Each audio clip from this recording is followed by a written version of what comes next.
Chapter 3. Building a Startup in a Decentralized World. What applies from the centralized world? I have long admired Paul Graham, widely regarded as the father of modern startup acceleration. His approach has influenced countless founders and companies, and his principles are insightful for any business environment. Concepts from Graham's work, such as do things that don't scale, are powerful ideas that resonate even in the decentralized world. His writings are imbued with a Zen-like approach to business, recognizing the importance of understanding core values and the human side of entrepreneurship.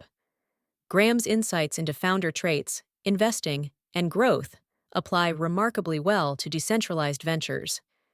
Decentralization may shift the structure, but the underlying principles of hard work, resilience, and doing unscalable tasks early on to gain traction remain relevant.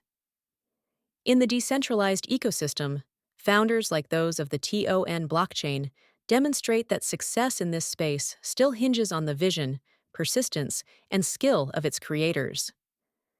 Decentralization doesn't erase the human factor, it emphasizes it even more, as trust in the system depends heavily on the reliability of its early builders. Therefore, these foundational lessons from the centralized world translate effectively into decentralized systems, maintaining their value and impact. What doesn't apply? However, while Graham's startup philosophies are universally applicable, I find his political perspective to be limited, particularly concerning the broader, globalized landscape of modern entrepreneurship. Graham's views often revolve around the U.S. as a focal point, overlooking the reality of entrepreneurship in less centralized, less resourced nations. His examples tend to reflect a Western-centric viewpoint, which overlooks a fundamental truth. Innovation and entrepreneurial spirit are not bound by geography. For instance, entrepreneurs in countries like Bangladesh, Iran, and various regions across Africa and Southeast Asia face unique challenges due to restrictive financial systems, limited access to capital, and regulatory barriers. These entrepreneurs have to navigate a system where even basic payment systems like PayPal or Stripe are often unavailable, placing them at a disadvantage. The potential for decentralized technology in these areas is vast, as it removes many of these barriers, providing opportunities where traditional centralized systems fail. A broader perspective for the decentralized world. Graham's focus on Silicon Valley as the center of entrepreneurial excellence fails to account for the potential of entrepreneurs across the globe.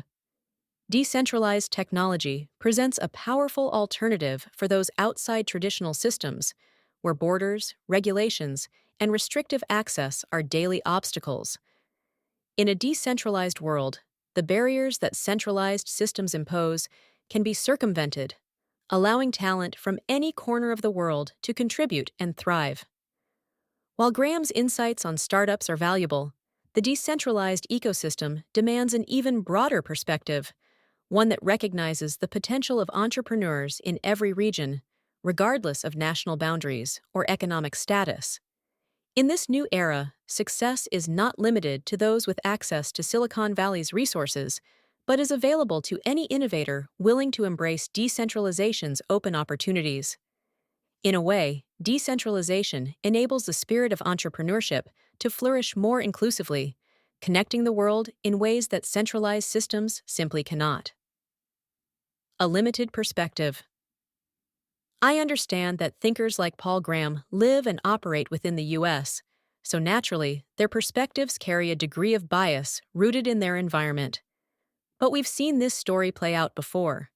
The Roman Empire, at the height of its power, became entrenched in its own worldview, assuming its influence would last indefinitely, only to witness a collapse as power shifted elsewhere.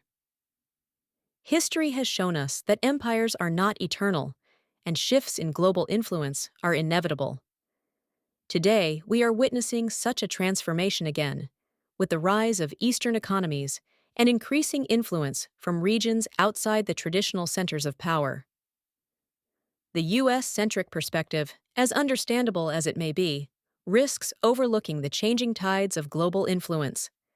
Decentralized technology, with its borderless, inclusive approach, may very well be the gateway to a world where talent and innovation aren't bound by geography or subject to the dominance of a single nation.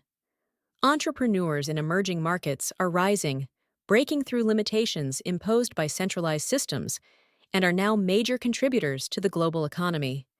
In a decentralized world, the vision of a single dominant power becomes increasingly irrelevant, giving way to a collaborative, multi centered landscape.